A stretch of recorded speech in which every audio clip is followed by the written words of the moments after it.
Record వేయాలి. च भव्यं च सर्वं यश्चाधितिष्ठति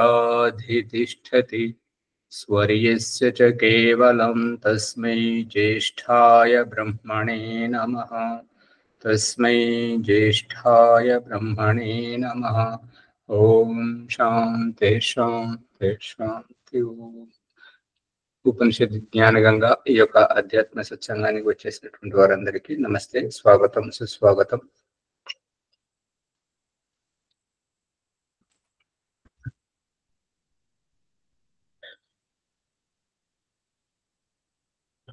వాద వివాదాలు సాధ్యమైనంత వరకు తగ్గిస్తే మంచిది.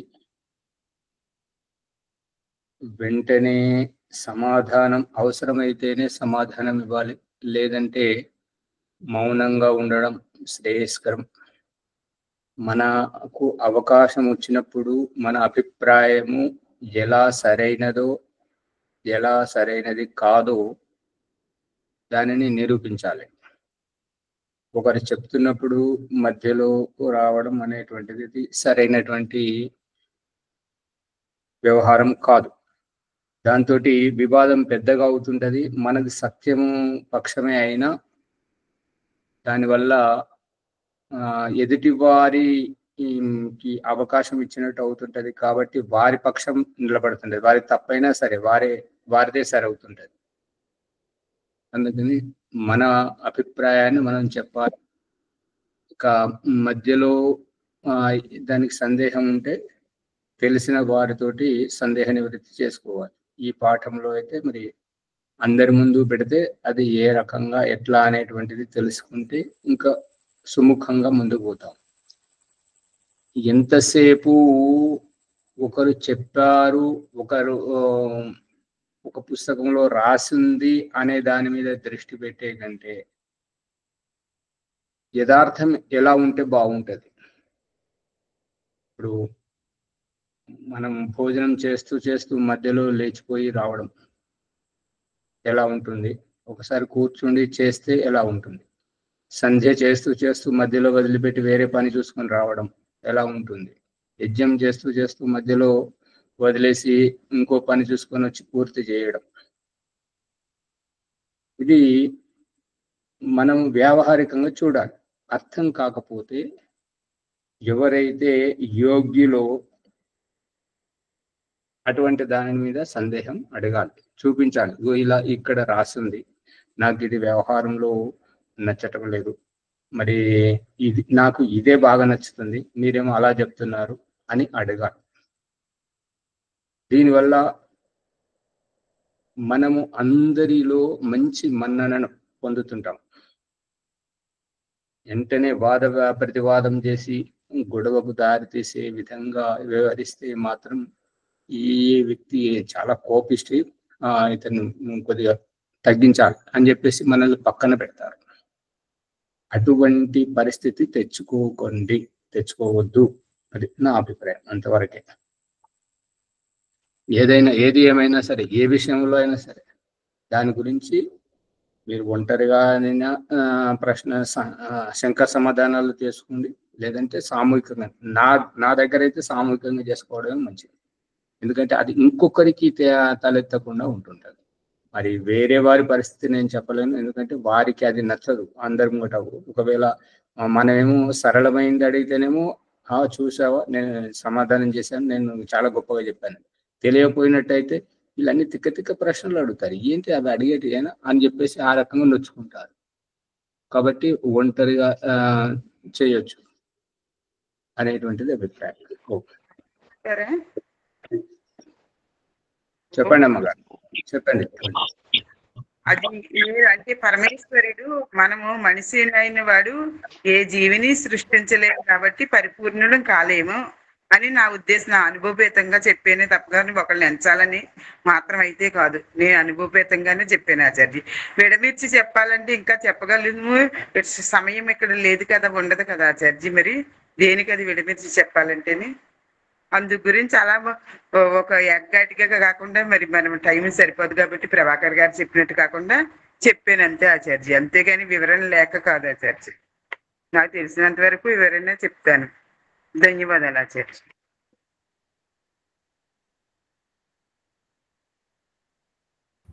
మహోదయ మీట్లో ఉన్నారు.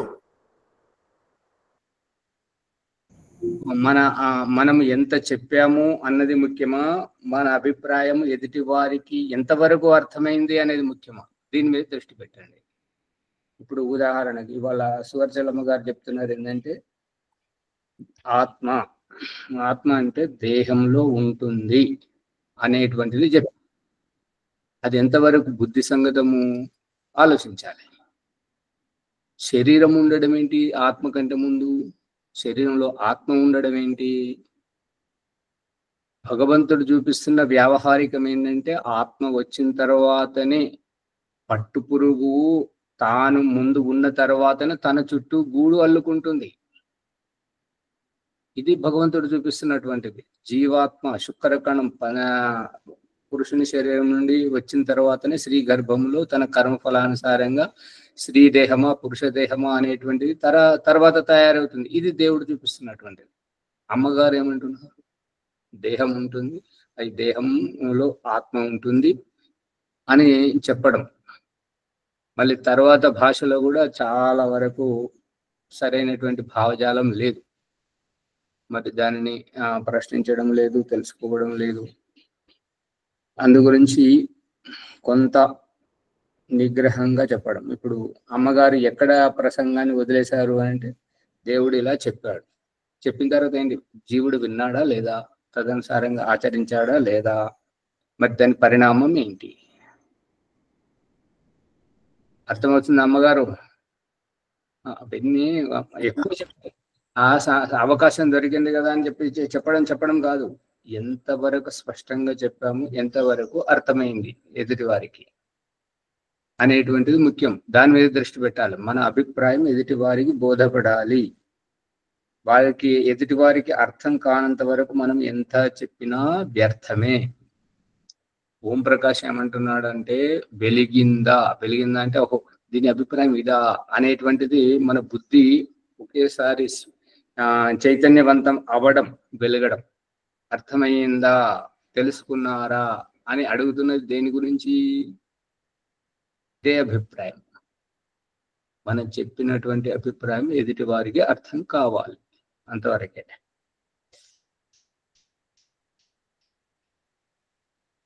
ఇక ఇవాళటి ప్రకరణంలో ముందుకు పోతే బృహదారణ్యక ఉపనిషత్తు 6వ అధ్యాయం 3వ బ్రాహ్మణము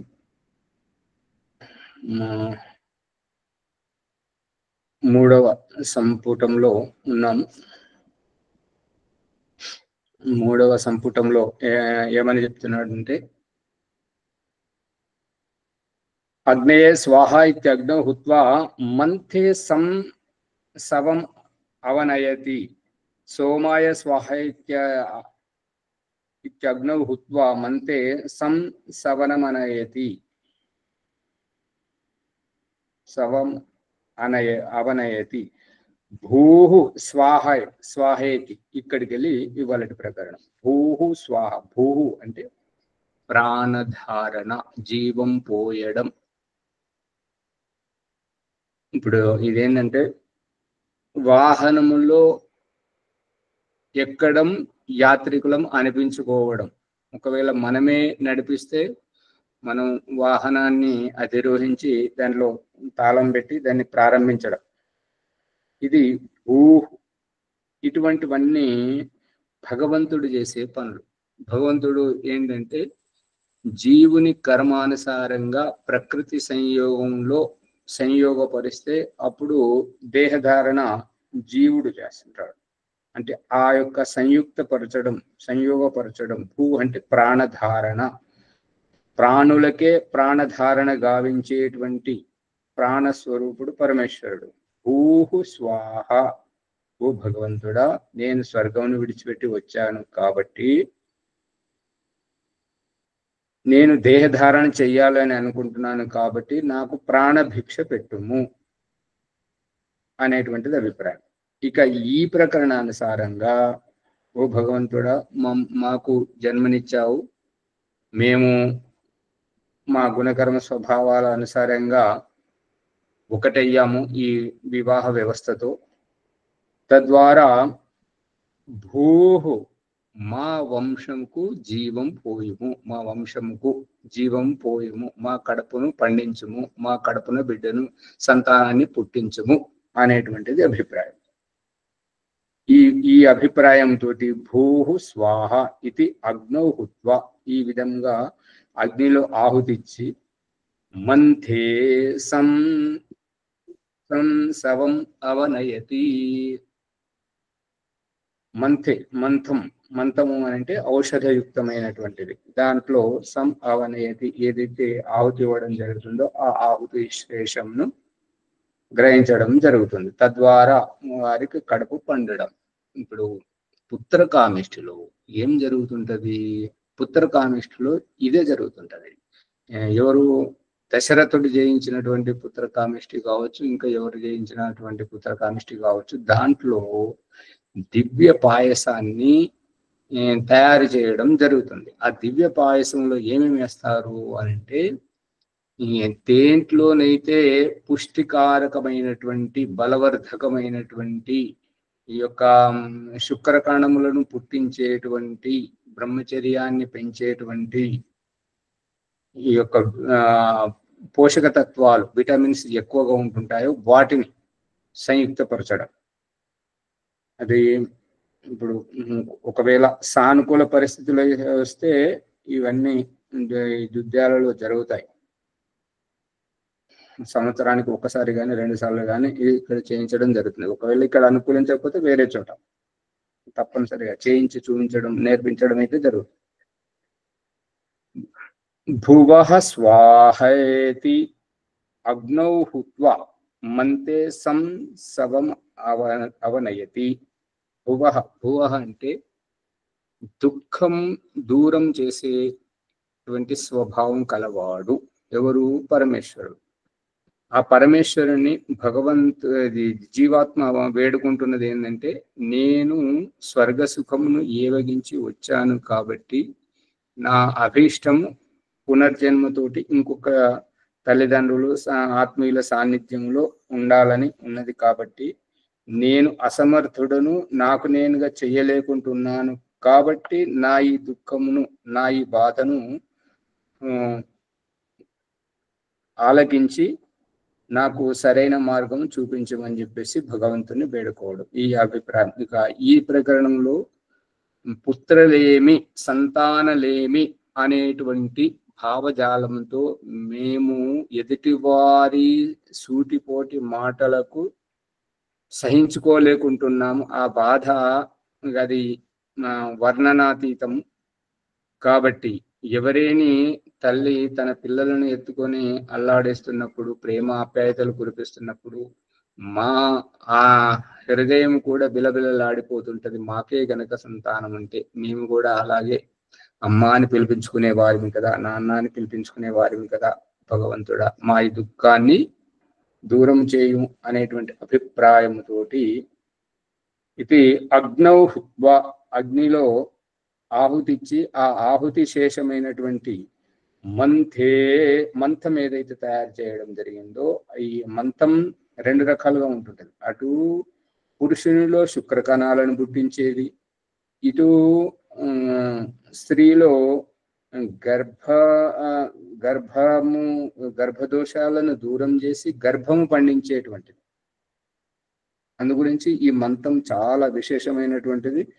ప్రతి ఒక్కరూ దీనిని నేర్చుకోవాలి.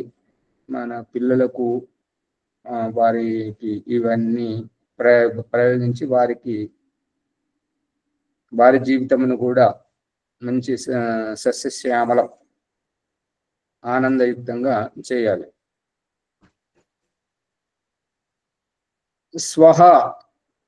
స్వాహేత్య అగ్నౌ హుత్వా మంతే సంసవం అవనయతి. స్వయం సుఖ స్వరూపుడమైనటువంటి ఓ భగవంతుడా, మేము మా జీవితం, నేను నా జీవితం అనేటువంటిది ఆత్మ, మేము మా జీవితం, మా గృహస్థ జీవితం అనేటువంటిది ఈ ప్రస్తుత ప్రకరణంలో మేము కూడా స్వయం సుఖానందంలో ఉండాలి. నీవే రకంగానైతే స్వయం సుఖ స్వరూపుడవు, నీకు ఎవరి ద్వారా సుఖం ప్రసాదించేటువంటి అపేక్ష ఉండదు, నీకు నీవే స్వతంత్ర సత్తాతోటి ఆనందయుక్తంగా ఉంటుంటావో, మేము కూడా ఈ దాంపత్య జీవితంలో స్వయం సుఖానందాన్ని పొందాలి. మా కడుపు పండలేదు, మా కడుపు పండాలి, మాకు వంశస్థుడు కావాలి, ఉత్తరాధికారి కావాలి. కాబట్టి మాకు మాకు స్వయం సుఖానందాన్ని ప్రసాదించాలి అని అంటే మాకు బిడ్డను ప్రసాదించండి భగవంతుడా అని ప్రార్థించడం. ఈ సందర్భంలో ఒక మనోరంజనం ఏంటంటే, తెలివి ఎలా ఉండాలి అని అంటే, ఒక ఆవిడ బాల్యం నుంచి ఇష్టానుసారంగా, అంటే పూర్ణ స్వేచ్ఛ స్వాతంత్రంతో ఎటువంటి భవబంధాలు లేకుండా పెరిగింది, యుక్త వయస్సుకు వచ్చింది. ఆవిడ స్వభావాన్ని వాళ్ళ అమ్మ నాన్న వారిని చూసి ఈవిడను ఎవరు పెళ్లి చేసుకోలేదు. ఆవిడ ప్రయత్నించినా ఎవరు ఇష్టపడలేదు. కారణం ఏదైనా కావచ్చు. ఇక ఈ విధంగానే ఇక ఆమె ఏంటంటే, నేను ఒంటరిగా ఉంటేనే ఆనందంగా ఉంటాను అనేటువంటి అభిప్రాయంతో జీవితం గడిపేస్తూ వయస్సు ఎంతవరకు వచ్చిందంటే దాదాపుగా 68, 69, 70 దాటిపోయింది అన్నమాట. ఆవిడలో ఉన్నటువంటి ఒక మంచి అలవాటు ఏంటంటే దైవాన్ని ఉపాసించడం. ఇక ఆవిడ భావజాలంలో ఆ భగవంతుడు ప్రత్యక్షమై, అమ్మా ఇన్నాళ్ళు నువ్వు నీ జీవితాంతము నన్ను ఉపాసిస్తున్నావు, మరి నీకేమైనా కోరిక ఉంటే కోరుకో అని అంటే, ఆవిడ ఏం కోరుకున్నదంటే, నేను నా మనవన్ని ఎత్తుకొని బంగారు పాత్రలో పాయసంను తినిపిస్తుంటే నెయ్యి పడవాలి. ఏం కోరిక కోరుకున్నది? ఎన్ని కోరికలు కోరుకున్నది? ఆమె మనవడు కావాలంటే ముందు ఆవిడకి పెళ్లి కావాలి, ఆవిడకి సంతానం కావాలి, ఆ సంతానానికి పిల్లలు కావాలి, మళ్ళీ ఆవిడ పేదరికంలో ఉండొద్దు. బంగారు పాత్ర అంటే ఇంకా వాళ్ళు సుసంపన్నమై ఉండాలి కదా. అందులో పాయసాన్ని మనవడికి తినిపిస్తుంటే నెయ్యి కింద పడుస్తుండాలి. ఆ రకంగా అంటే తెలివిని, అంటే దేవుడిచ్చింది ఒకే వరం, కానీ ఈవిడ కోరుకున్నది ఎన్ని వరాలు కోరుకున్నదో చూడండి. దేవుడు ఏమన్నాడు తొందరపడి అంటే, తథాస్తు అన్నాడు.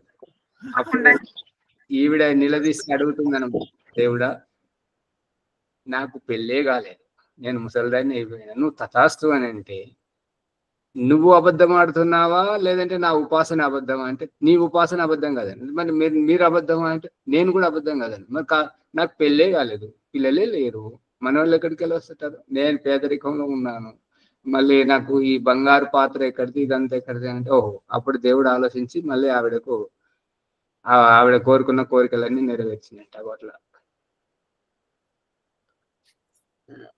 అంతే, సంవత్సరాలు దాటిపోతుంది.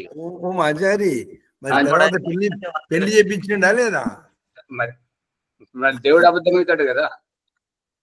ఇప్పుడు అక్కడ ఇరు వర్గాలు దీనిని అబద్ధమని అనుకోవట్లేదు. ఏంటంటే, ఈథేని తోటలో ఆదామును పుట్టించి ఈథేని తోటలో వదిలిపెట్టి సందేశం ఏమి ఇచ్చాడంటే, నువ్వు ఈ తోటలో ఏదున్నా, ఏ చెట్టు పండు అయినా తిను, కానీ ఆ చెట్టు పండు మాత్రమే తినకు, ఎందుకంటే తింటే వస్తావు అని చెప్పాడు. ఇక కొన్నాళ్ళకు అవ్వ వచ్చింది, అవ్వ కూడా అలాగే చెప్పేసరికి వాళ్ళిద్దరు ఉంటున్నారు. మరి ఆ ఇద్దరు వెనక ఒక సైతాన్ ఉన్నది అన్నట్టుగా. మీరు అది తినండి, తింటే ఆ పండు తింటే మీకు జ్ఞానోదయం అవుతుంటుంది, మీకు తెలివి వస్తుంది, చావరు, నేను ఇక్కడే ఉంటున్నాను, నేను తింటేనే ఉన్నాను కదా అని చెప్పేసి ఆ సైతాన్ చెప్పేసరికి, సైతాన్ మాటల ప్రభావంతో అవ్వ ప్రేరేపిస్తే ఇక ఆదాము కూడా తింటుంటాడు. తింటే ఓహో మేము నగ్నంగా ఉన్నాము అనేటువంటిది అక్కడ చెప్పినటువంటిది. అంటే ఇదివరకు ఆ పండు తినంత వరకు వారు నగ్నంగా ఉన్నది వాళ్ళకే తెలియదు, ఆ పండు తిన్న తర్వాత తెలిసిందనమాట. అంటే ఇప్పుడు దేవుడు అబద్ధమా జీవుడు అబద్ధమా అనేది ఆలోచించాలి, అది మన ప్రకరణం కాదు. అందుకని ఇక్కడ ఆవిడ 70 సంవత్సరాలు దాటిన తర్వాత మరి ఆవిడ చేసిన ఉపాసనకు ఆ భగవంతుడు ప్రత్యక్షం అడిగితే ఆవిడ ఆ రకంగా కోరుకుంది. దీంట్లో అర్థం కాని ఏమున్నది? అందుకని మనకే గనక అవకాశం వస్తే ఆ విధంగా ఆచార్య ఏమంటారు, ఆమె భగవంతునితో కోరిన దాంట్లో ఆయుష్ను కూడా కోరుకున్న దానిలో. అంతే కదా. ఆయుష్ కూడా పెరగాలి కదా మనవడయ్యే వరకు. అంటే ఇప్పుడు 70 సంవత్సరాలు దాటింది అని అంటే ఆవిడకు పెళ్లి కావాలంటే 70 సంవత్సరాలు ఎవరు పెళ్లి చేసుకుంటారు? సరే చేసుకున్నారే అనుకోండి, పిల్లలు అవుతారా? కావాలి. ఆ పిల్లలకు పిల్లలు కావాలి. అప్పటి వరకు ఆవిడ బతుకుండాలి. అంటే ఆయుష్ ఉన్నట్టే కదా, అన్ని కోరుకున్నది అందులో. తర్వాత పేదరికం ఉండకూడదు, పాత్ర కావాలి. అదే కదా. ఆచార్య తెలివిగా ఒకటే కోరికలు అన్ని వచ్చేటట్టు కోరుకుంది. అది అందుకే తెలివి అట్లా ఉపయోగించాలి అనేటువంటిది అభిప్రాయం. ఉపాసన బలం అదంతా ఉపాసన తెలివి, ఈశ్వర ఉపాసన ద్వారా అట్లా. మళ్ళీ ఈ భ్రాంతిని కలగజేయద్దు. అంటే ఉపాసన చేస్తే నేనైతే చేస్తున్నాం కదా, మాకు కలగలేదు, భగవంతుడు సాక్షాత్కారం అవుతాడా, అట్లా వరాలు ఇస్తాడా, మళ్ళీ అది లేనిపోని ఇది ఊహించడం. అందుకని ఓంప్రకాష్ భాష చూడండి. ఆవిడ నమ్మకం ప్రకారం వారు ఏ రూపకంగానైతే భగవంతుని జపము ఉపాసన ఏదైతే చేస్తున్నారో వారి నమ్మకం ప్రకారం, వారి అభిప్రాయం మేరకు ఇది ఎలా ఉన్నది, ఉపాసన చేస్తే ఈశ్వర ఉపాసనతోటి ఎలా అవుతుంటది అనేది ఎలా ఉన్నది, అది గ్రహించండి.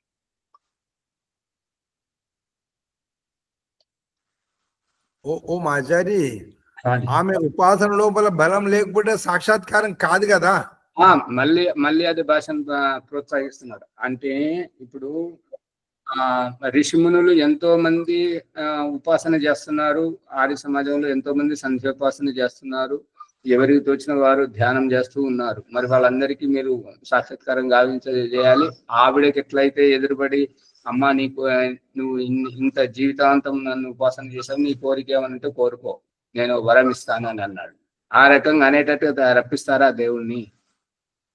అందుకని అలాంటి భాషను మనం వినియోగించుకుంటే బాగుంటుంది. దేవుడు నిరాకార స్వరూపుడు కదా, అందుకని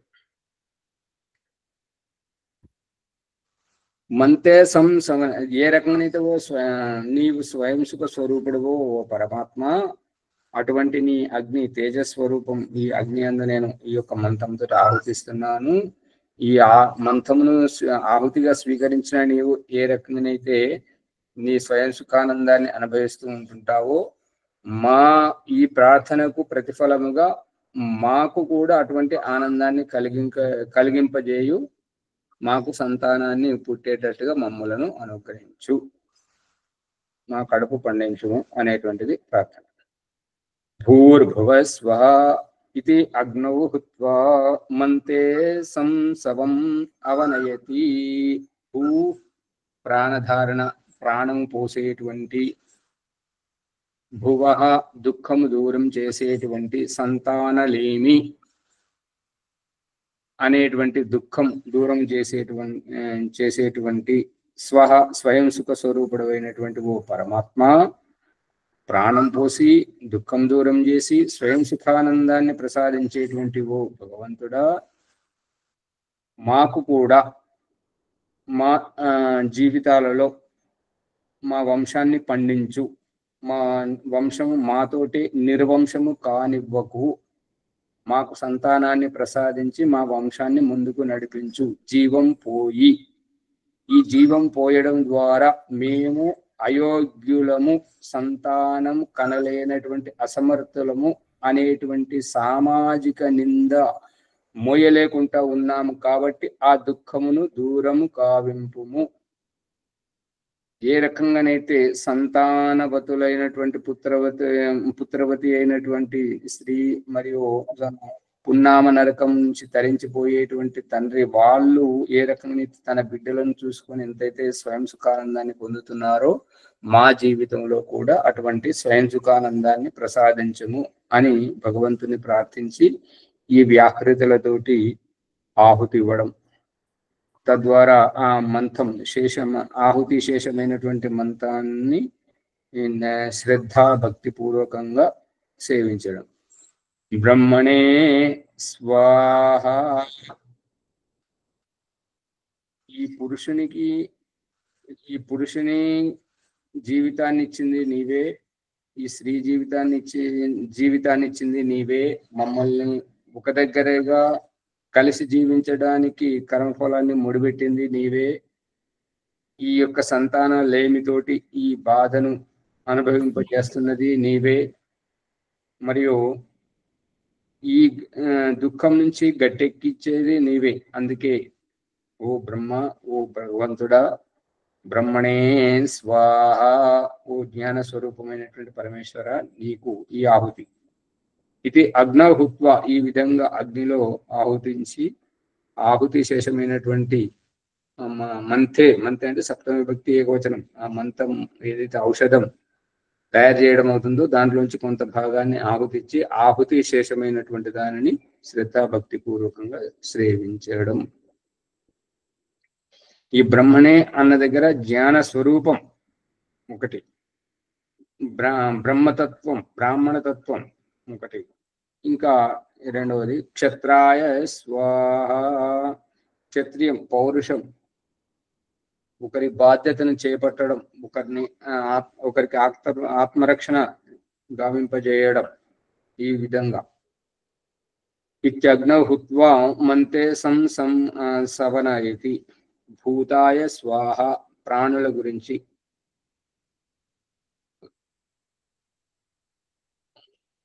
ప్రాణులు అందరూ బాగుండాలని చెప్పేసి ఆ రకంగా ఆహుతి ఇచ్చి మంత్రమును స్వీకరించడం. భూతాయ అంటే ఇక్కడ ప్రాణుల గురించి కాదు. భూతాయ అంటే ఇక్కడ వంశం.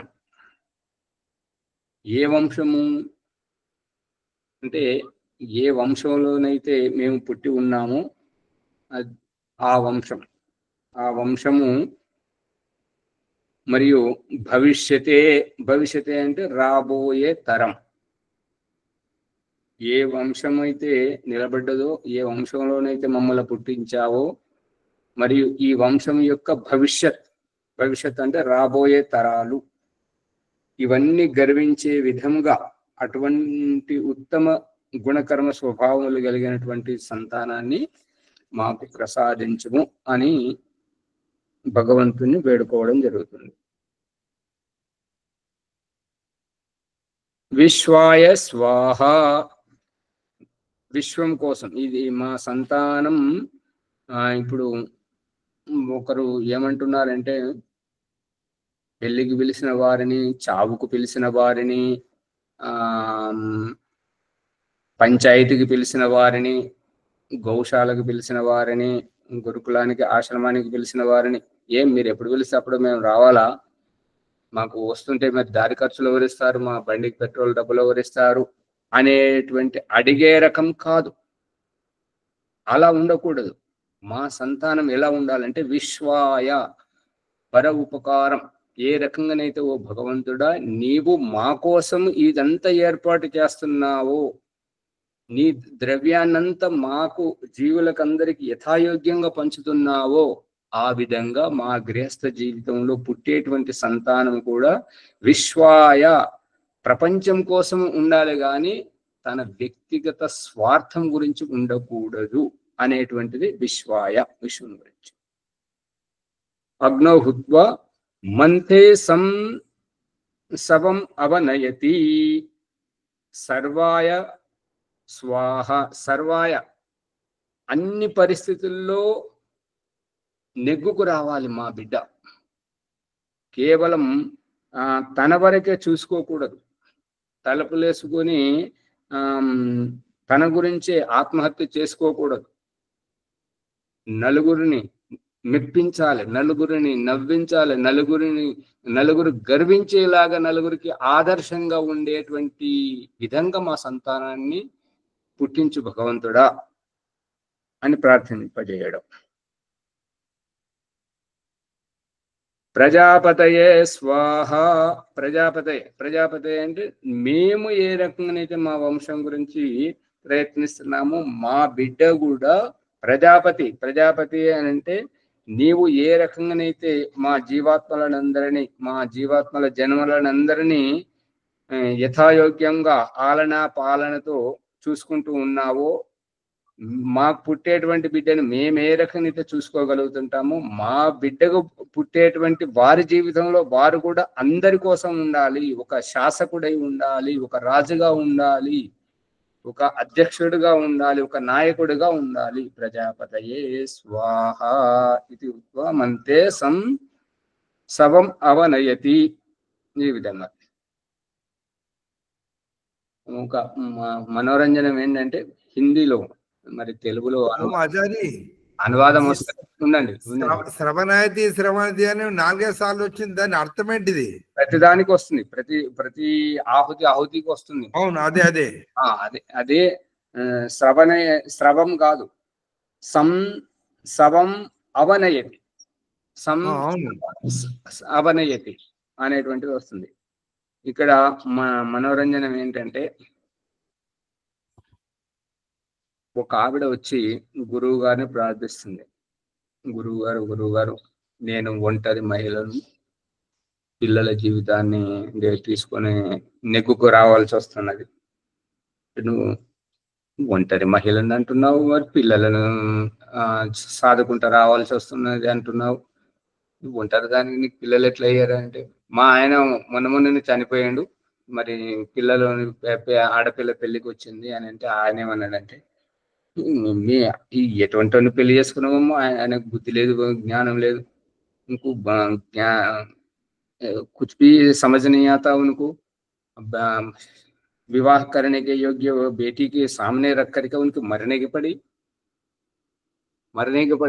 అంటే ఏంటంటే పెళ్లి కావాల్సిన బిడ్డని ఇంట్లో పెట్టుకొని తనకు చావాలని చెప్పేసి పని కట్టుకొని పోయాడు.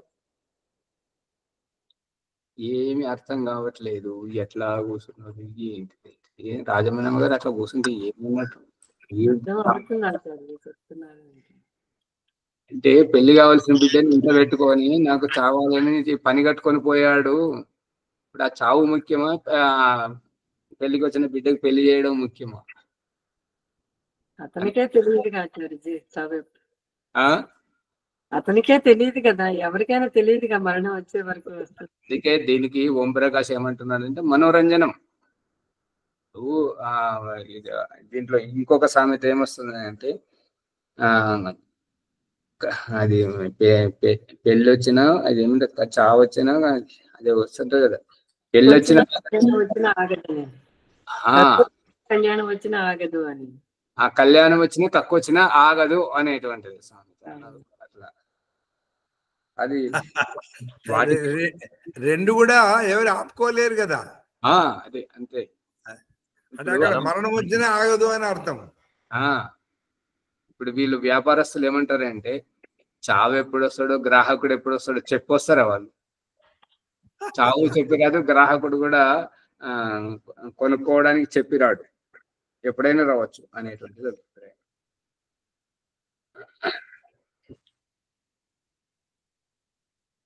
అథ ఏనం అభిమృషతి. ముని గారు అడుగుతున్నటువంటిది ఏంటంటే, సం అంటే మంచిగా, మంతే అనేటువంటిది సప్తమ వ్యక్తి ఏకవచనం. మంతః అనేటువంటిది అకారాంత పుల్లింగ శబ్దానికి సప్తమ వ్యక్తి ఏకవచనంలో ఇంగే తోటి మంథే ఏర్పడాలి. అంటే సప్తమ వ్యక్తి మంథములో, అందులో నుండి సం మంచిగా, సం అంటే మంచిగా శ్రద్ధాభక్తితోటి, సవం అని అంటే దాంట్లోంచి కొంత తీసుకొని ఇట్లా సవం, దీన్ని ఇట్లా మనం పిండితే ఏ రకంగా అయితే కారుతో ఉంటుంటుందో ఆ రకంగా క్షుణి అభిషవే ధాతుతోటి సవం. అవనయతి అని అంటే వడిపింపజేయడం, ఆహుతి ఇవ్వజేయడం. చెప్పేటప్పుడు వినట్లేదు ముని గారు, అటు ఇటు చూస్తున్నారు. అందు గురించి ఈ యొక్క మంతంలోంచి కొంత తీసుకొని దాంట్లో వడిపింపజేయడం, ఆ మిగిలినటువంటిది దీన్ని ఉచ్చిష్టం అంటారు. ఉచ్చిష్టము అని అంటే మంచివారు ఎప్పుడు ఉచ్చిష్టమే భుజిస్తారు. ఉచ్చిష్టం అంటే ఎంగిలి అనేటువంటిది కాదు.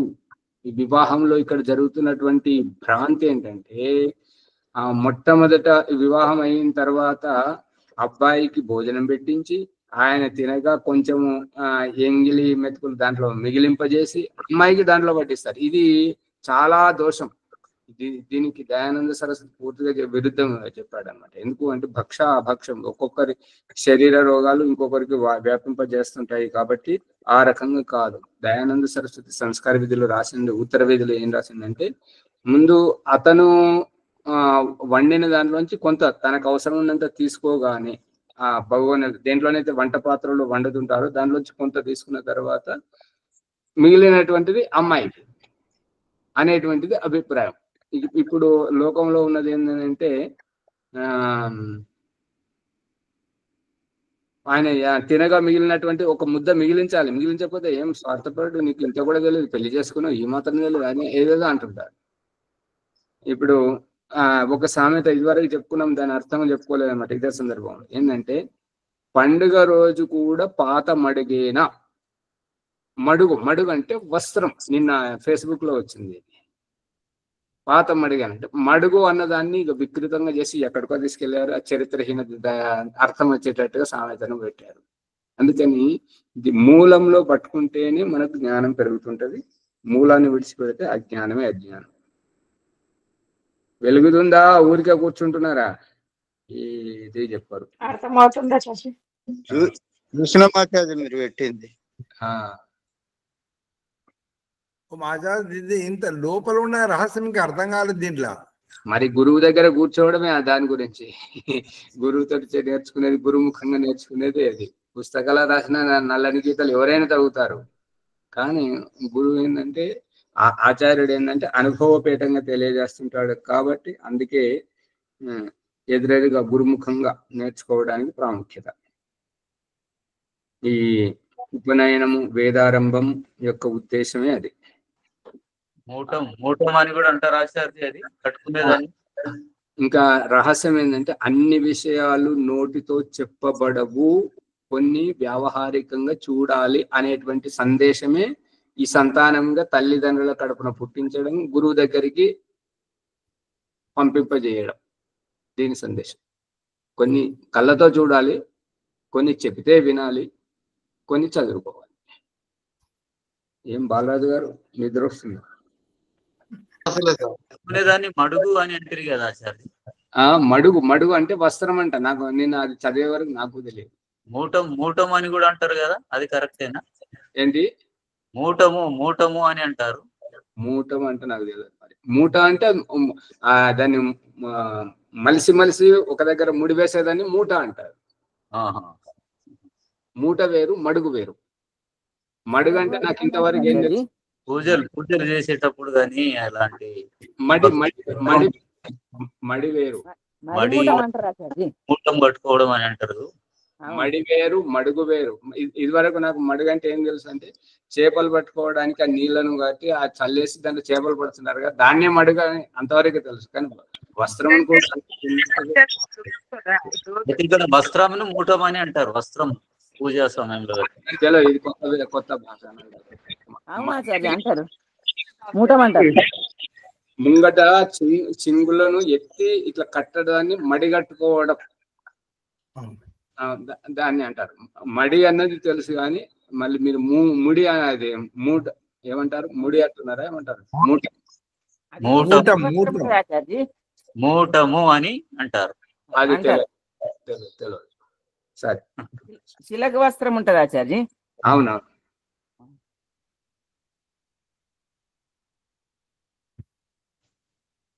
అథ ఏనం అభిమృశతి.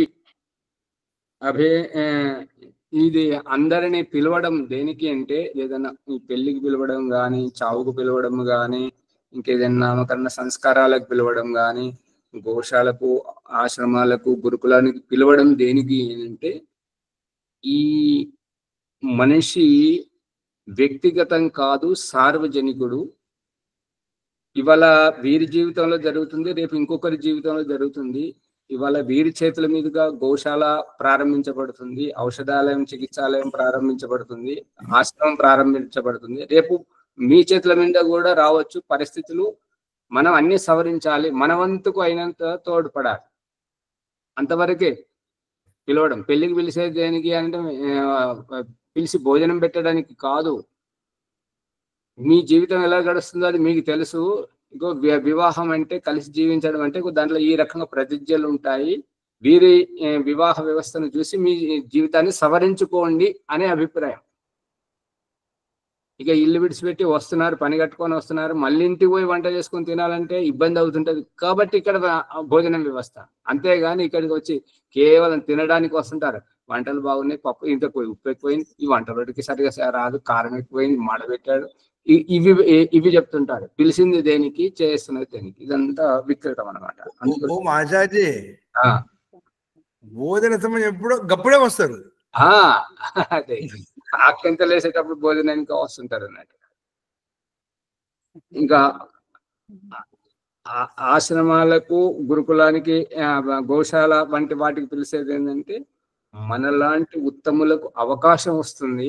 అవకాశం వచ్చిన దాంట్లో మన నైపుణ్యాన్ని ప్రదర్శించి అక్కడ మెరుగులు దిద్దాలే కానీ దాన్ని ఏమంటారు, తూట్లు పడవకూడదు. ఆచార్య మెరుగలేరేదు, మెరుగులు మెరుగలు, అక్కడ డిఫరెన్స్ ఉంది. మెరుగులు దిద్దాలే కానీ అక్కడ తూట్లు పడవకూడదు వ్యవస్థకు అనేటువంటిది అభిప్రాయం.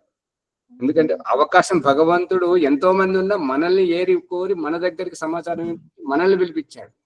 అది గుర్తించాలి.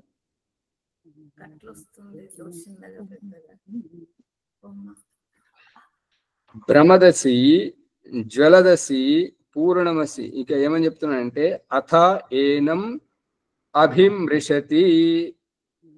ఇక ఈ రూపకంగా దీన్ని స్పృశిస్తూ భ్రమద్ అసి, భ్రమద్ అంటే నడిపింపజేయడం, నువ్వు నడిపిస్తున్నావు జీవాత్మలను. జ్వలదశి ఈ రకంగా బ్రతికింపజేసి మమ్మల్ని జీవింపజేస్తున్నావు. జ్వలదశి అనే దాంట్లో ఇక్కడ ఏంటంటే అగ్ని రాజేసి దాంట్లో సమిధానం చేస్తున్నప్పుడు దాన్ని జ్వలనం మండింపజేస్తున్నట్టుగా, ఈ యొక్క జీవం పోసి పిండమును బ్రతికింపజేస్తున్నట్టుగా, మరియు ఈ జీవితాలను వెలిగింపజేస్తున్నట్టుగా. పూర్ణమసి, నీవు పూర్ణుడు, ఇంత చేసినా కూడా నువ్వు పూర్ణుడు. అంటే ఇక్కడ అభిప్రాయం ఏంటంటే ఎవరినైతే ఈ యొక్క వివాహం పిలిచే దాంట్లో ఇంకొక సందేశం ఏంటంటే, రాజకయ్యమ్మ గారు మీ అది మైకు పని చేయండి. ఈ వివాహాన్ని పిలిచేది అంటే వివాహం చేసుకునే వారికి భయం అనేది ఉండాలి. జీవితంలో తప్పు చేస్తే వీళ్ళు వచ్చి హెచ్చరిస్తారు, మీరు ఈ రకంగా ప్రతిజ్ఞ చేశారు కదా, మళ్ళీ ఇట్లా ఎందుకు కొట్లాడుతున్నారు అని చెప్పేసి గొడవలు వచ్చినప్పుడు వాళ్ళు సర్ది చెప్పడానికి ఉపయోగపడతారు. అందు గురించి ఈ మధ్యవర్తులను పిలవడం జరుగుతుంది. గోశాల పేరు మీద గురుకులం ఆశ్రమానికి వస్తే మీ మాధ్యమంగా ఈ వ్యవస్థ జరగాలి అనేటువంటిది బాధ్యత అప్పగించినప్పుడు నువ్వు పూర్ణుడవు, దీంట్లో అపూర్ణత వచ్చింది కాబట్టి దాన్ని పూరింపజేయడానికి, పరిపూర్ణం చేయడానికి మీకు అవకాశం వచ్చింది అని పిలవడమే కానీ మీరు వచ్చి ఇంకా అది ఏమంటారంటే ఒక నౌకలో ప్రయాణం చేస్తూ దాంట్లో అనుకోకుండా అది బెజ్జం పడ్డదని చెప్పేసి దాంట్లోకి వెళ్ళి నీళ్ళు వస్తుంటే వచ్చిన నీళ్ళని దీంట్లోనే ఉంటే నేను మునిగిపోతానని ఇంకో పెద్ద బెజ్జం చేశాడంట. అర్థం కావట్లేదా? అర్థమవుతుంది. ఇంకో రంధ్రం చేస్తే ఇంకో రంధ్రంలో నుంచి వెళ్ళిపోతాయి అంటుకుంటున్నాడు. అంటే అంటే ఆచార్య లోపలికి వచ్చి నీళ్లు బయటకు వెళ్ళిపోవాలనా? బయటకు ఎక్కువ వస్తుంది కదా, ఇట్లా పైపు తోటి పెద్దగా ప్రెషర్ తోటి వస్తున్నది కాబట్టి బయటకు వెళ్ళిపోవాలని ఇది అంత ప్రెషర్ తోటి వస్తుంది కాబట్టి దానికంటే పెద్ద చిత్రం చేశారండి. వస్తాయి ఆచార్య రెండిట్లో నుంచి వస్తుంటాయి. ఇంకెక్కువ వస్తాయి కదా నీళ్ళు, ఇంకా తొందరగా మునిగిపోతాయి. అందుకని మనకే గనక అవకాశం వస్తే ఒక దంపతిని కలిసి జీవింపజేయడానికి గాని, ఒక ఇల్లు నిలబెట్టడానికి గాని, ఒక ఆశ్రమం నిలబెట్టడానికి కానీ, ఒక గోశాల నిలబెట్టడానికి, ఒక ప్రాణం బ్రతికించడానికి మనకే గనక అవకాశం వస్తే దాన్ని సద్వినియోగం చేసుకోవాలి. కానీ అక్కడికి వెళ్ళి మన అక్కసంతా తీర్చుకోకూడదు. అజ్ఞానం ద్వారా ఇలాంటివి జరుగుతుంటాయి ఆచార్యజీ. అది సరైనటువంటి భావజాలం కాదు. మనం మారాలి, మనలో మార్పు వస్తే సమాజం మారుతుంది. అంతేగాని ఎంతసేపు నువ్వు మారాలి అంటే, ఇప్పుడు వేద మంత్రానికి అర్థం వాళ్ళు తప్పుడు అర్థం చేస్తారు. క్రీణవంతో విశ్వమార్యం అని అంటే నువ్వు ప్రపంచాన్ని అంతా ఆర్యులుగా చేయాలి కానీ కాదు, కాకున్నా సరే. మళ్ళీ ఇంకో నినాదం ఏం చెప్తుంటారంటే గౌ మాత పాలన కరో, కరే అన్నదేమో చేద్దాము అనేటువంటిది, కరో అనేటువంటిది నువ్వు చెయ్యి నాకు అవసరం లేదు అనేటువంటిది. మాటలో వ్యత్యాసం వస్తుంటది. బాలయ్య గారు, శ్యామలయ్య గారు గమనిస్తున్నారా? నువ్వు చెయ్యి నేను చూస్తుంటానని అర్థం. అంతే కదా, నేను తమాషా చూస్తుంటే నువ్వు చేసేది, నువ్వు పుణ్యం నువ్వే చేయాలి. వేరే వాళ్ళు దానం చేస్తుంటారు వాళ్ళు సంపాదించినటువంటి సంపత్తితోటి. నా వల్ల ఇగో ఈ చెట్టు మొలవాలి, నా వల్ల ఈ ఆశ్రమం నిలవాలి, నా వల్ల వీరు ఒకటి కావాలి, నా వల్ల ఈ అనాథ వీళ్ళు పెళ్లి చేసుకొని సుఖంగా ఉండాలి అని వాళ్ళు చేస్తుంటే వీళ్ళు వచ్చి మళ్ళీ వ్యవస్థకు భంగం కలిగించడం అది సరైనటువంటి భావజాలం కాదు. ఇవన్నీ కావాలని చేసేవారు కాదు. ఎందుకంటే మనకున్నటువంటి సంకుచితమైనటువంటి ఆ భావజాలంతో తన లోపల ఉన్నది బయట పెట్టుకుంటున్నారు. అదైతే మంచిది చేస్తున్నారు కాబట్టి వ్యాఖ్యానం తెలుస్తుంటది. చెప్పేవారు విడమర్చి చెప్తుంటే తెలుస్తుంది. ఏమనిపిస్తుంది అంటే కరెక్ట్ చెప్తే వాళ్ళని ఒక గురతం తప్పిన పిన్గా మోసిన ముఖం మీద ఎరిగి అంటారు సామెత మా దగ్గర. ఎట్లా అంటారంటే తప్పి అది తెలియక మందిని ఉల్టా నిందనేసేది, ఎవరు చేసే తప్పులు వాళ్ళు కూడా గ్రహించాలి అని అనిపిస్తుంది ఆచార్య. చాలా చాలా చాలా ఉత్తమం. ఇప్పుడు దీని అభిప్రాయం ఏంటంటే భగవంతుడు చూపిస్తున్న దృష్టాంతం, చేపలున్న చెరువులోనే కొక్యాలు ఎక్కువ పడతాయి, పండ్లున్న చెట్టుకే రాళ్ళు ఎక్కువ పడుతుంటాయి. సంతానవతి అయినటువంటి ఆ అమ్మకే పురిటి నొప్పులు, ఈ వేదన నవమాసాలు మోసేటువంటిది అక్కడే. నడిచే ఎద్దునే కొడతారు, అంతే కదా. అందుకని కొద్దిగా సహనం, ఓర్పు, సమయం వస్తుంది, ప్రతి ఒక్కరికి సమయం వస్తుంది. భగవంతుడు ఇప్పుడు ఏమని చెప్తుండే అంటే 99 రోజులు అత్తది నడిచినా ఏదో ఒక రోజు కోడలది వస్తుంది చూడు, ఇంకా అయిపోతుంది. అది అక్కడ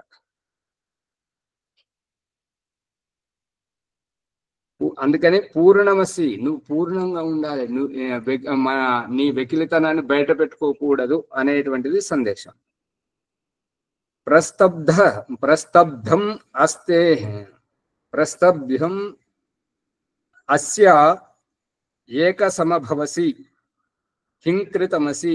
ఇక ప్రస్తబ్ధం, స్తబ్దంగా ఉన్నటువంటి దాంట్లో, ప్రస్తబ్ధం అంటే ఈ చడి చప్పుడు లేనటువంటి వ్యవస్థలో అస్య ఏక సమభవసి.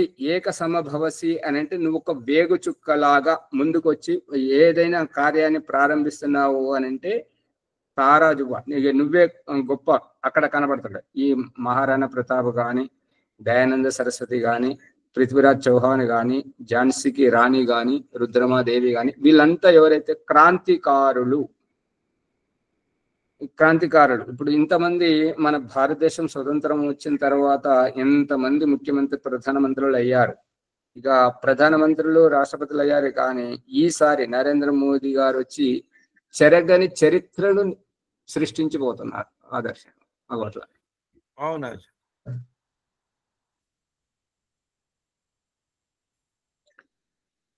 అందు గురించి మనం పూర్ణంగా మనతోటి కాకపోతే మౌనంగా ఉండడం మంచిది.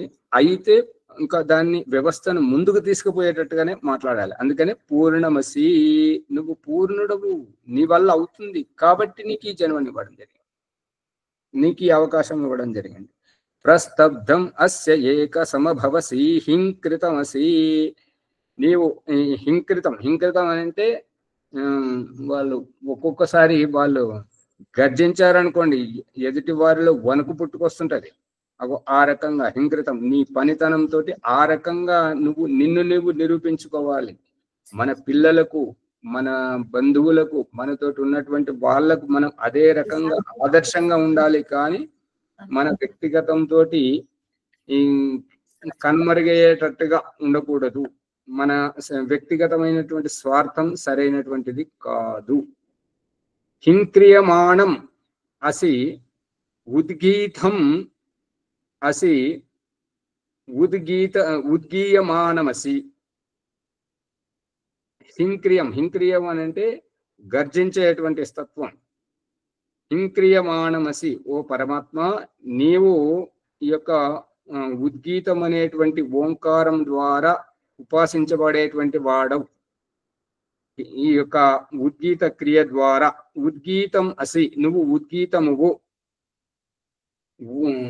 ఉద్గీయమానమసి, నువ్వు గీయమానం, గై శబ్దే ఓం అని ఉచ్చరిస్తూ ఎంత సుదీర్ఘంగానైతే ఉచ్చరించబడుతుంటావో నువ్వు ఉచ్చరించబడేటువంటి వాడవు, పరిపూర్ణుడవు. శ్రావితమసి అంటే నువ్వు వినిపింపబడేటువంటి వాడవు. ఎవరికైతే ఇప్పుడు బ్రాహ్మణ వర్గం ఏంటంటే బ్రాహ్మణులు అని ఎందుకు అంటారంటే బ్రహ్మతత్వం ఎరిగినటువంటి వాళ్ళు బ్రాహ్మణులు. ఆ బ్రాహ్మణులు ఏం చేస్తుంటారంటే నీ బ్రహ్మతత్వమును శ్రావితం అంటే ఇంకొకరికి తెలియజేస్తారు, ఇంకొకరికి వినిపింపజేస్తారు, ఇంకొకరిని ప్రభావితం చేస్తుంటారు నీ బ్రహ్మతత్వంతో. అందుకే శ్రావితమసి, నువ్వు వినిపింపబడేటువంటి వాడవు. ప్రత్యాశ్రావితమసి వినిపింపబడేటువంటి వాడవే కాదు, శ్రద్ధ భక్తిపూర్వకంగా ఆలకింపబడేటువంటి వాడవు. నీ గురించి ఎవరైనా చెప్తున్నారు అంటే శ్రద్ధగా వినేటువంటి వారిలో నువ్వు ఉండి వింటుంటావు, అట్లా వినబడేటువంటి వాడు. నువ్వు వినబడుతుంటావు, చెప్పబడుతుంటావు, వినబడుతుంటావు.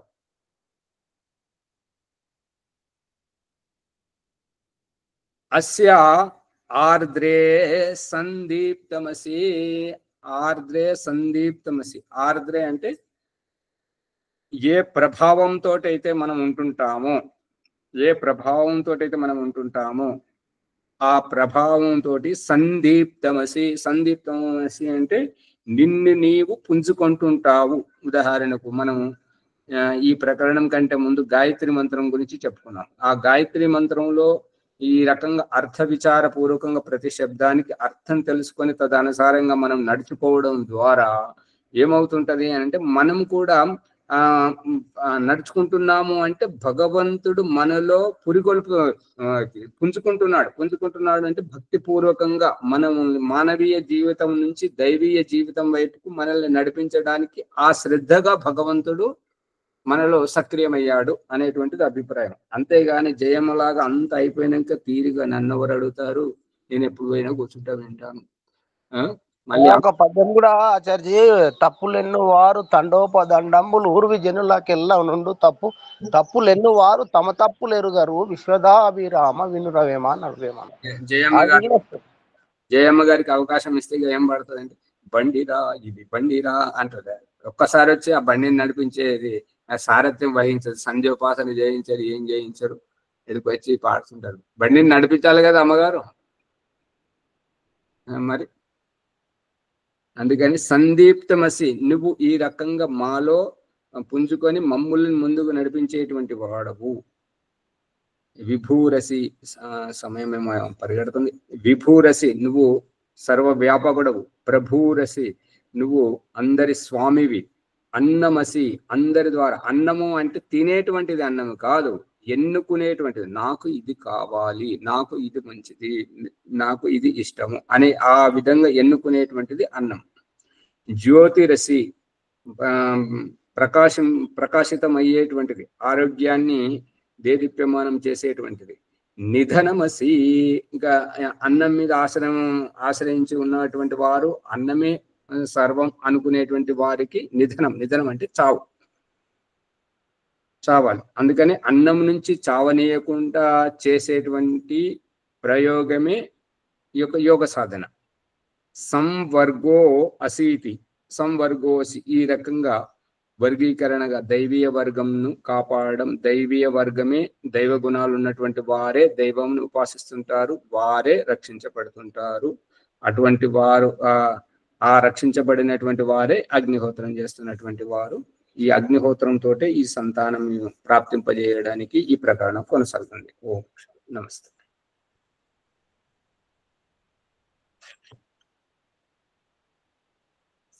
ముందుకు తీసుకెళ్ళండి మునిగారు.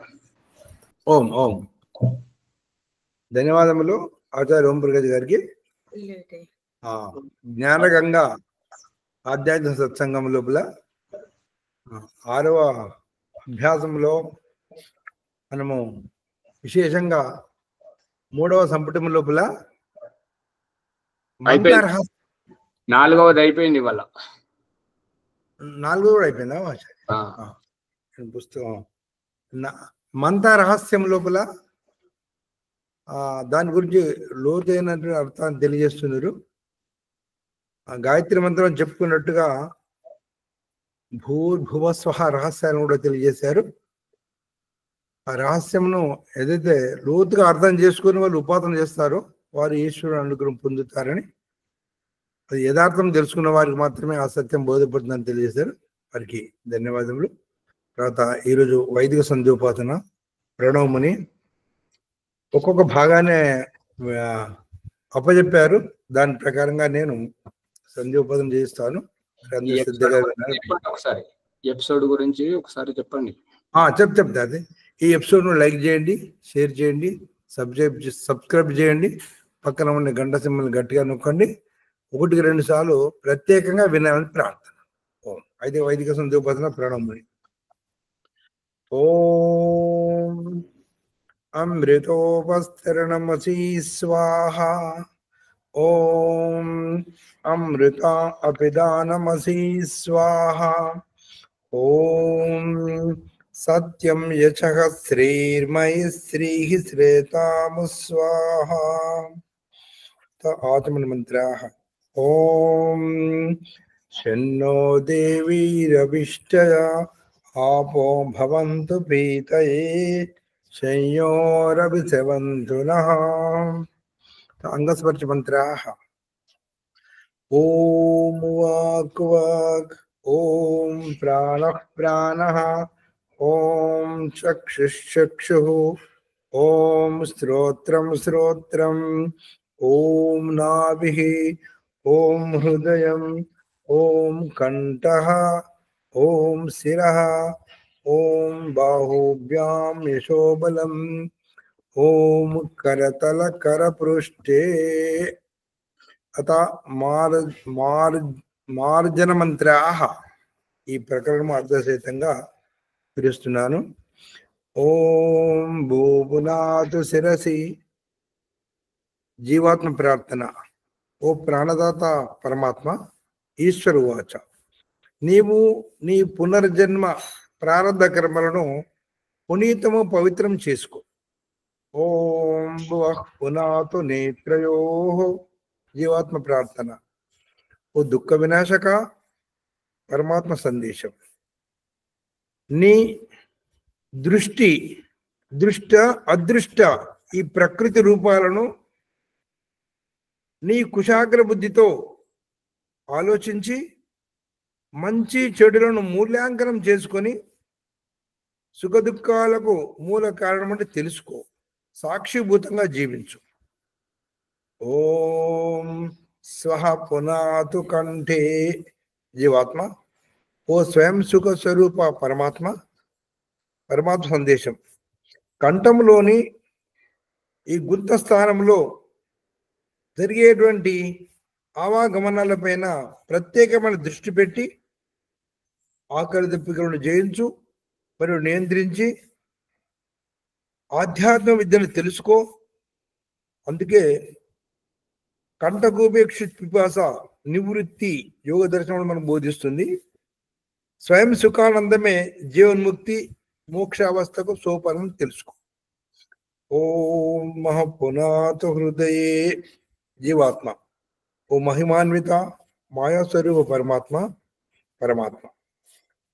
పునాతు హృదయే అంటే ఆధ్యాత్మిక జ్ఞానాన్ని పొంది దైవం పట్ల నీ యొక్క భ్రమను నివృత్తి చేసుకో.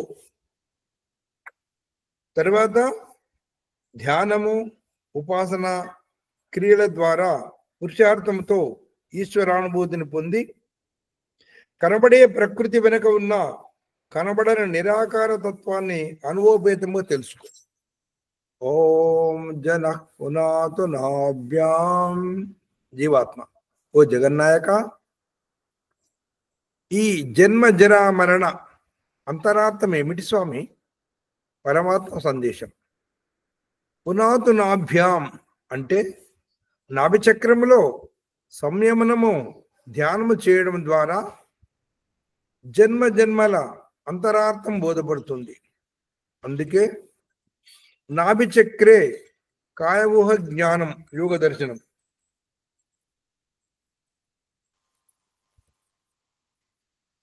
తర్వాత లోతుగా ఆలోచించి ఈ తిని తాగి విసర్జించేటువంటి దాని వెనుక ఉన్న రహస్యాన్ని ఆలోచిస్తే జన్మ రహస్యం బోధపడుతుంది. ఓం తప పునాతు పాదయోహో. జీవాత్మ, ఓ పరాత్పర, ఈ తపస్సు అంతరార్థం ఏమిటి స్వామి? పరమాత్మ.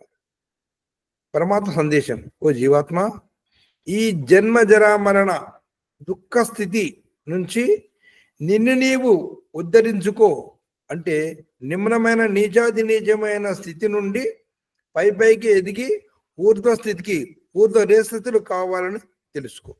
అందుకే జంగాభ్యాం పదభ్యాం ధర్మం అస్మి విశిరాజ ప్రతిష్ఠితం.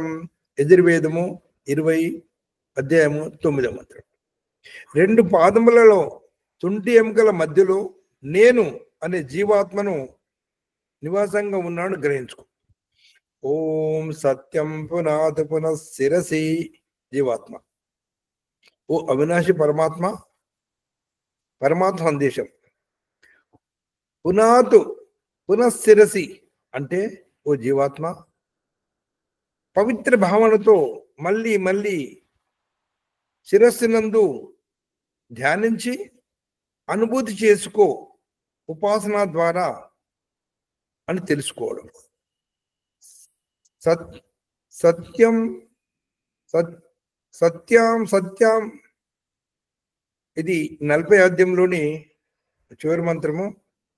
సత్యస్యాపి హితం ముఖం అంటే సత్యం యొక్క స్వరూపము కప్పబడి ఉంది అని గ్రహించుకో. యో అసౌ ఆదిత్యే పురుష సో అసౌ అహం.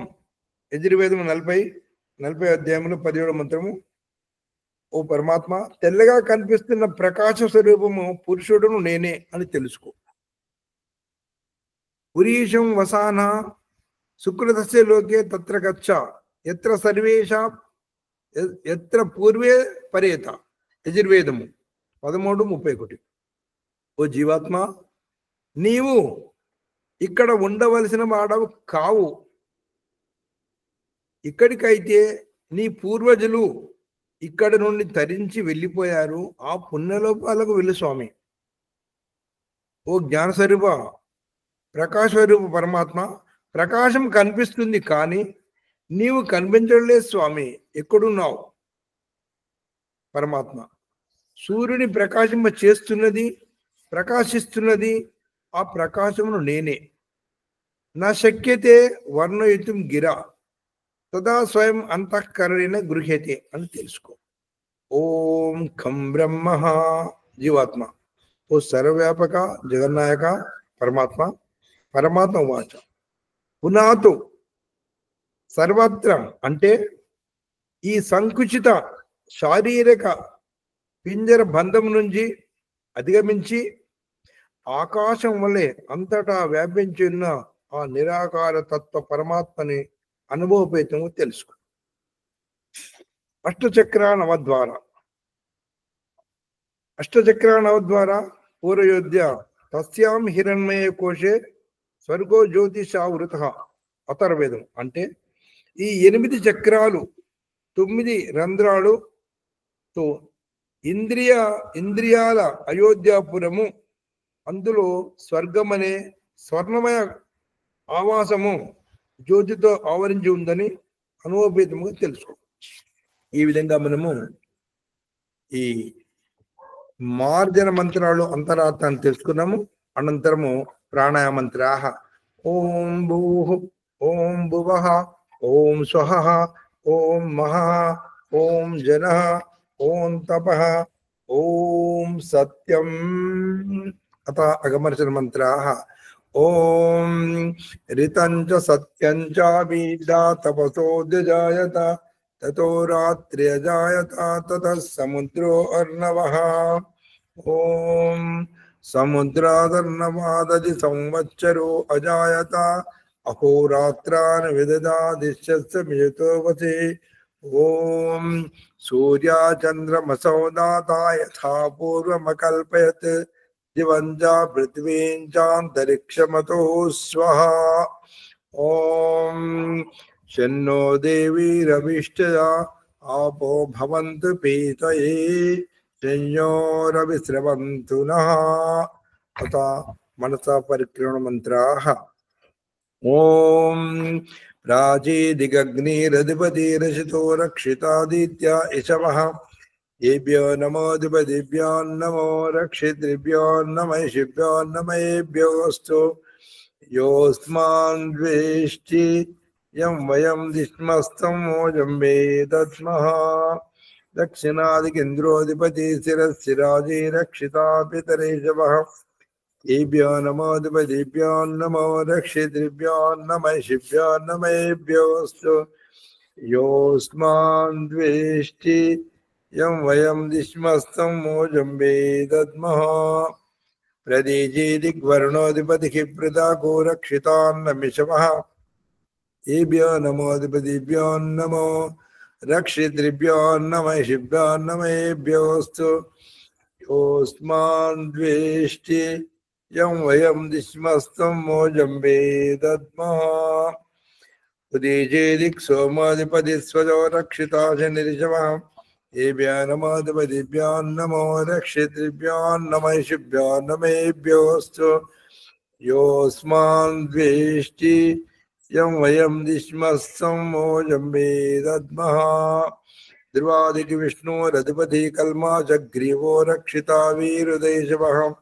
ఏభ్యో నమోధిపతిభ్యో నమో రక్షితృభ్యో నమైషిభ్యో నమేభ్యోస్తు. యోస్మాన్ ద్వేష్టి యం వయం దిష్మస్తం మోజం వేదత్మః. ఊర్ధ్వాదిక్ బృహస్పతిరధిపతి చిత్రో రక్షితా వర్షమిషవః. ఏభ్యో నమోధిపతిభ్యో నమో రక్షితృభ్యో నమైషిభ్యో నమేభ్యోస్తు. యోస్మాన్ ద్వేష్టి యం వయం దిష్మస్తం మోజం వేదత్మః. ఈ విధంగా పరమాత్ముడు సర్వదిశలో ఉండి నన్ను కాపాడుతున్నాడని తెలుసుకొని ఉపాసనలో నిమగ్నమైన జీవాత్మ పరమాత్మ అతి సమీపంలో వెళ్ళాలని ఇంకా ఉపస్థాన మంత్రాల ద్వారా ప్రార్థిస్తున్నాడు. అత ఉపస్థాన మంత్రాః. ఓం జాతవేదతే సునువామ సోమమరాతీయతో నిదహాతి వేదః. సనః పరిషదతి దుర్గాని విశ్వానావేవ సింధుం దురితాత్యగ్నిః. చిత్రం దేవానామదగాదనేకం చక్షుర్మిత్రస్య వరుణస్యాగ్నేః. ఆప్రద్యావా పృథివీ అంతరిక్షం సూర్య ఆత్మా జగతస్తస్య. ఉదిత్యం జాతవేదసం దేవం వహంతి కేతవ దృశ్యే విశ్వాయ సూర్యం. ఉద్వయం తమసత్పరిసః పశ్యంత ఉత్తరం దేవం దేవత్రా సూర్యమగన్మ జ్యోతిరుత్తమం. అనంతరము పరమాత్మని దివ్యానుభూతిని పొందటంలో అసఫలమైన జీవాత్మ మళ్ళీ పరమాత్మను ప్రార్థిస్తుంది. ఓ పరమేశ్వర, ఎక్కడో తప్పు జరిగింది స్వామి, మళ్ళీ ఒక అవకాశాన్ని నాకు ప్రసాదించు అని ప్రాచిత్య మంత్రంలో ప్రార్థిస్తుంది. అత ప్రాచిత్య మంత్రాః. ఓం తచ్చక్షుర్దేవైతం పురశ్చా శుక్రముచ్చరత్. పశ్చేమ శరదాశ్రుతం జీవేమ శరదాశ్రుతం. శృణుయామ శరదాశ్రుతం ప్రబ్రవామ శరదాశ్రుతం. అధీనాస్యామ శరదాశ్రుతం భూయచ్చ శరదాశ్రుతాత్. ఓం శన్నో దేవీరవిష్టయా ఆపో భవంతు పీతయే शम्योरवसवन्तु नः। ॐ भूर्भुवस्वः तत्सवितुर्वरेण्यं भर्गो देवस्य धीमहि धियो यो नः प्रचोदयात्। సమర్పణ మంత్రాః. ఓ పరమేశ్వర, నీ అనంత కృప వలన నేను నర్చిన జప ఉపాసనాది కర్మముల మూలమున ధర్మ అర్థ కామ మోక్షములు అనేటి ఈ చతుర్విధ పురుషార్థములను నాకు వెంటనే ఈ జన్మలోనే సిద్ధించినట్లు అనుగ్రహింపము స్వామి. అథ నమస్కార మంత్రాః. ఓం నమః శంభవాయ చ మనోభవాయ చ, నమః శంకరాయ చ మయస్కరాయ చ, నమః శివాయ చ శివతరాయ చ. ఓం శన్నో దేవీరవిష్ఠయా आपो भवन्तु पीतये शम्योरभिसवन्तु नः. ఇది వైదిక సంధ్య ఉపాసన ప్రణముని భాగ్యనగరము. అథ శాంతి మంత్రం. ఓం దేవ శాంతిరంతరిక్షకం శాంతి పృథివీ శాంతి ఆపా శాంతి ఓషధే శాంతి వనస్పతే శాంతిర్విశ్వే దేవా శాంతి బ్రహ్మ శాంతి సర్వం శాంతి శాంతిరేవ శాంతి సామా శాంతిరేది. ఓం శాంతి శాంతి శాంతి. శ్రీభ్యో నమః. నమస్తే ఆచార్య. అందరికీ నమస్కారములు. ఈ విధంగా మీరు ప్రతి ఒక్కరు కూడా వారి వారికి అలొకేషన్ చేసినటువంటి విషయాన్ని అర్థసహితంగా చెప్పి అందరికీ సంధ్యా అంటే పూర్తిగా ప్రారంభం నుంచి మొదటి ప్రకరణము, రెండో ప్రకరణము, మూడో ప్రకరణము ఈ వరకు